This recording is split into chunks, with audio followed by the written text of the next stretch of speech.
Leclerc maître en Haïti, avec sous ses ordres les officiers noirs Dessalines et Christophe, la stratégie de Bonaparte semble avoir trouvé un dénouement victorieux.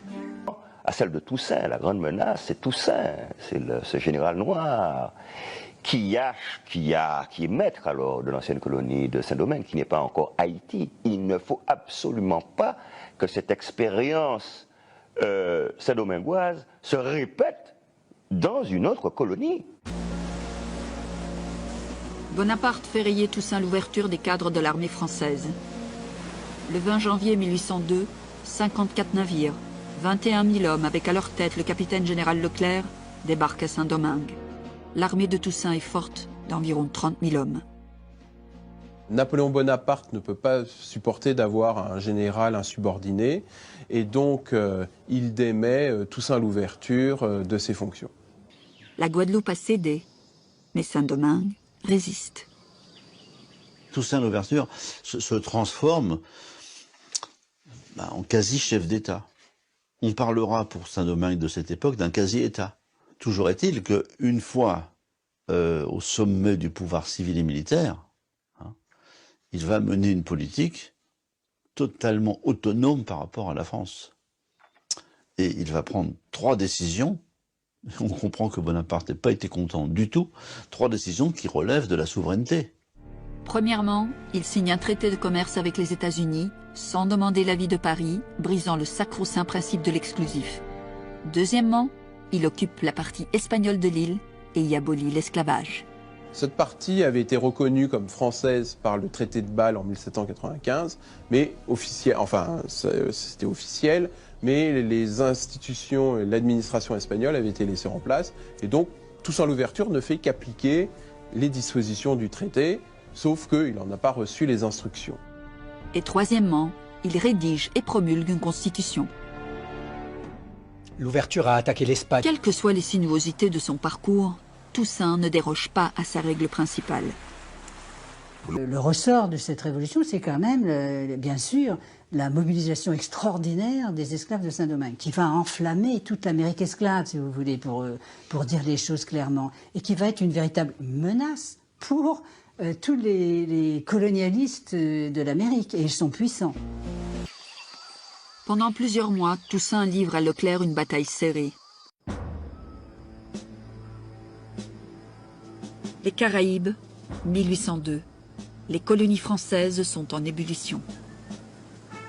Le 30 Floréal de l'an 10 ou 20 mai 1802, Bonaparte, premier consul de France, fait voter le décret de rétablissement de l'esclavage. C'est l'acte de reniement le plus emblématique des idéaux révolutionnaires qui déclarait « Les hommes naissent libres et égaux en droit ».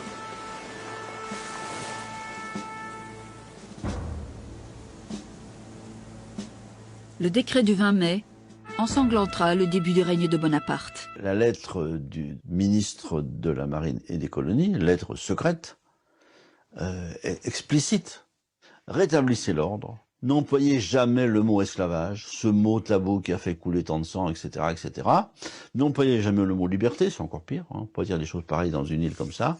Rétablissez l'ordre, remettez les Noirs sous l'autorité légitime de leur maître, donc remettez-les au travail dans les plantations, sans en faire des esclaves, et ils verront d'eux-mêmes que l'autorité paternelle des maîtres est bien meilleure à l'anarchie qu'il y a actuellement.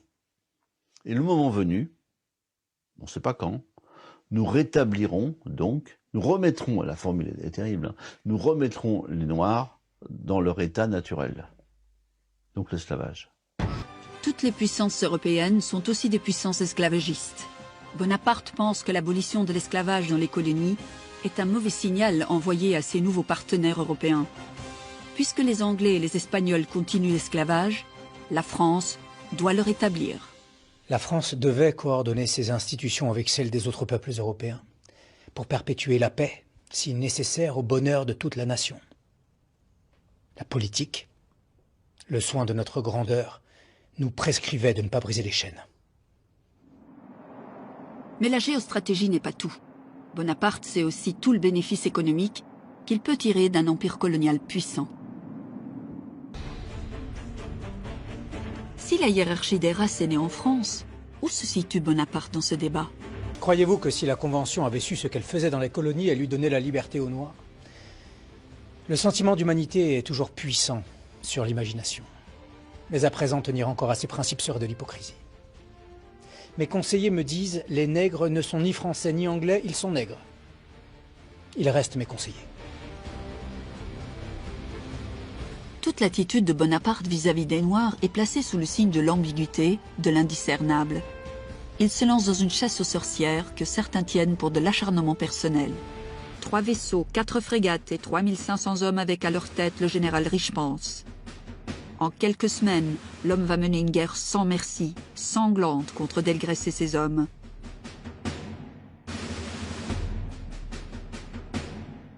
Et lorsque le général Richepanse est envoyé pour rétablir l'ordre en Guadeloupe, il a le sentiment que Lacrosse est un peu dans les bagages de Richepanse et il décide d'aller jusqu'au bout de la révolte et donc de mener une lutte armée. 300 contre 3000. Delgrès sait la cause perdue. Il se réfugie avec ses hommes dans un fortin au pied de la Soufrière. Il y rédige son testament philosophique. Delgrès écrit « La résistance à l'oppression est un droit naturel. C'est dans le triomphe des Lumières qu'une classe d'infortunés se voit obligée d'élever la voix vers sa postérité. »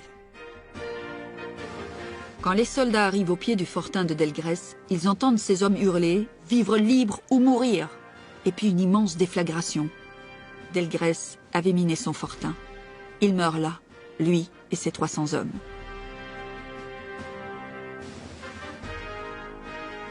Et donc ils sont presque tous morts. Il y a eu des prisonniers qui ont été pendus, qui ont été fusillés. Mais c'était un suicide collectif. Un suicide collectif avec comme justification, si on peut dire, la dernière phrase de la proclamation du 10 mai, la liberté ou la mort. La liberté, c'est pas possible, donc on va mourir.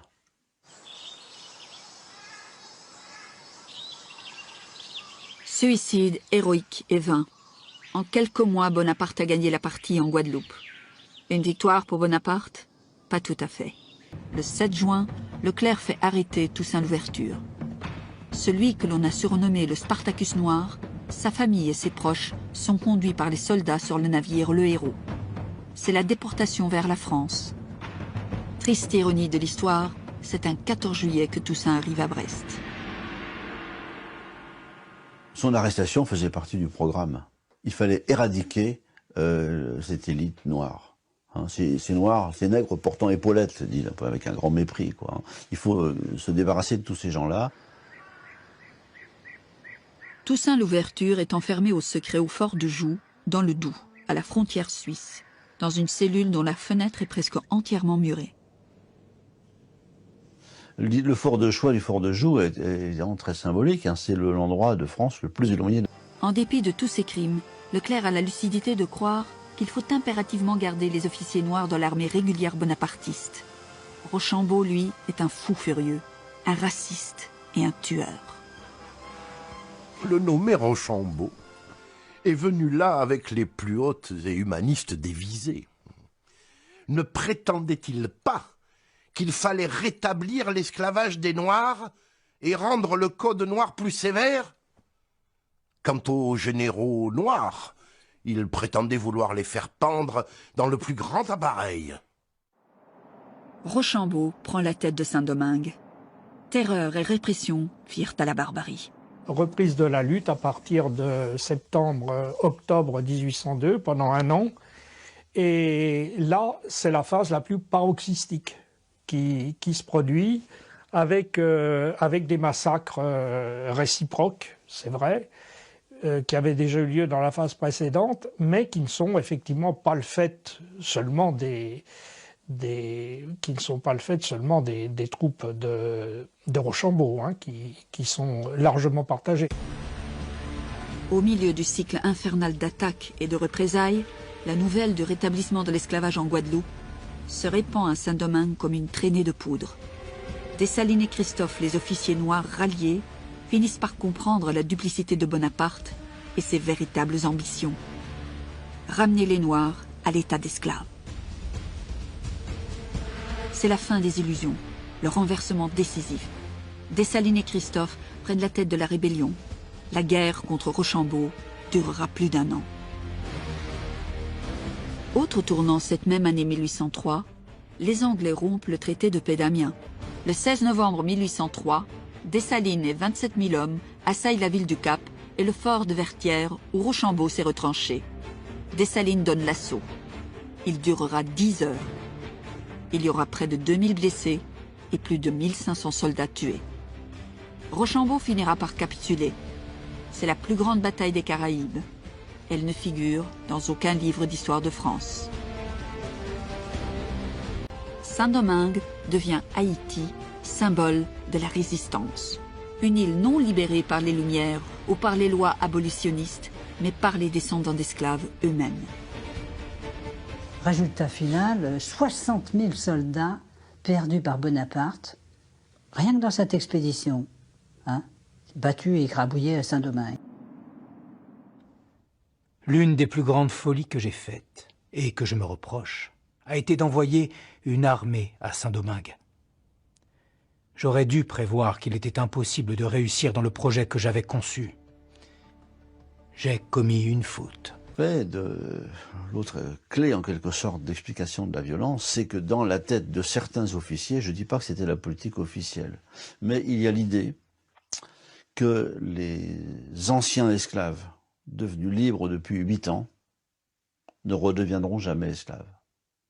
On ne pourra pas. Donc il faut les exterminer. Il faut les liquider et les remplacer. Et faire venir donc de nouveaux esclaves d'ailleurs. D'ailleurs, c'est d'Afrique. La traite a repris à ce moment-là, faut pas oublier, hein. Fin 1801, la traite reprend. Dès l'annonce des préliminaires de Londres, les bateaux partent à la traite.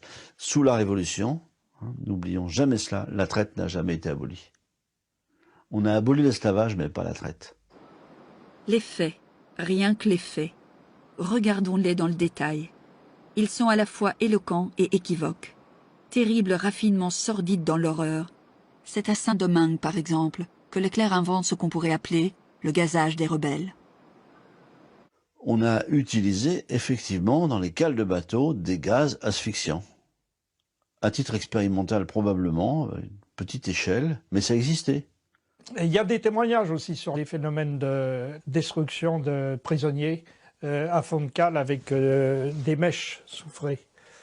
Tout comme il y a des récits atroces d'explosions, hein, on les fait sauter. Hein.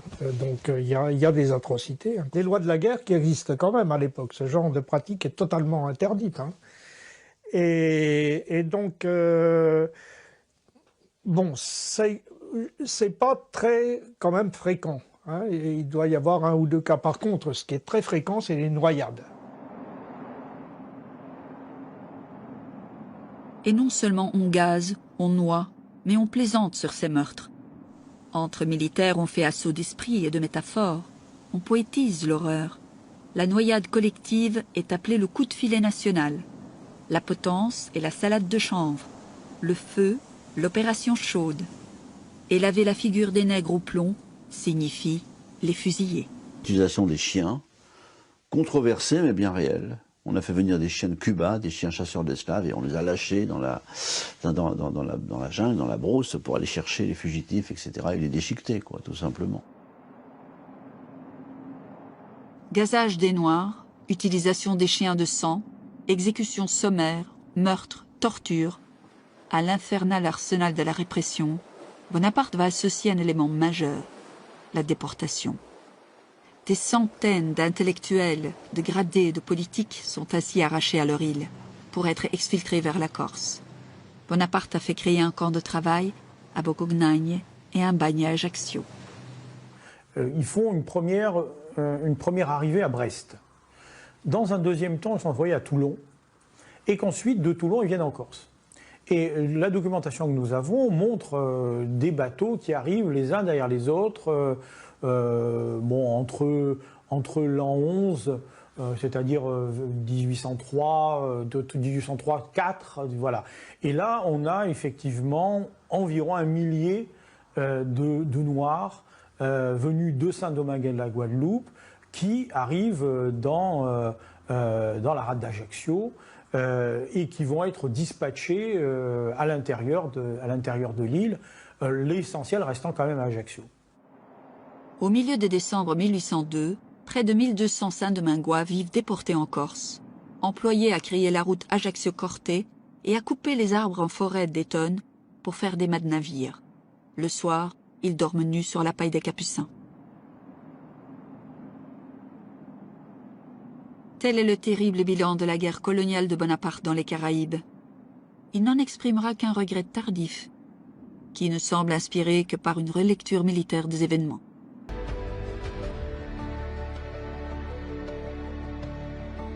Sur ordre de Bonaparte, de 1802 à 1803, 250 000 Français, noirs ou mulâtres, furent mis ou remis en esclavage. Près de 100 000 furent brûlés, pendus, noyés, fusillés, torturés et déportés.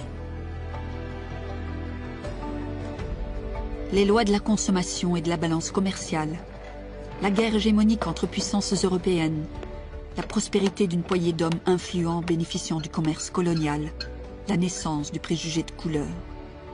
Ces raisons forment le grand tout de ce que l'historien Yves Benot a appelé la démence coloniale sous Napoléon.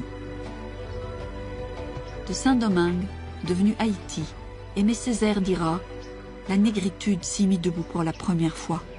Ce fut leur conquête. Mais leur conquête était aussi pour nous tous, si nous en étions dignes. D'un colonialisme peut jaillir un autre.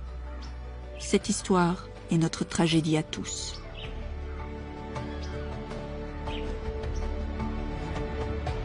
Il faudra attendre le 27 avril 1848 pour que l'esclavage soit définitivement aboli en France.